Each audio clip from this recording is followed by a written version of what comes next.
পুঁজিবাজারে এ পর্যন্ত যত সুবিধাই দেওয়া হয়েছে মার্কেটে তার বেনিফিট পাওয়া যায়নি, বরং গত 15 থেকে 20 বছর ধরে যারা পুঁজিবাজারে বিনিয়োগ করেছে তারা 7 থেকে 15% পুঁজি হারিয়েছে।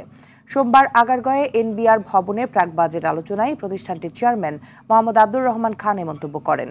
বাজেটের প্রস্তাবনা তুলে ধরে ঢাকা ও Chittagong stock exchange association of bankers Bangladesh limited, DSC brokers association of Bangladesh ও মার্চেন্ট ব্যাংকার্স অ্যাসোসিয়েশন কর্তৃপক্ষ সংগঠনগুলো পুঁজিবাজারে কর অব্যাহতির প্রস্তাব দেয়।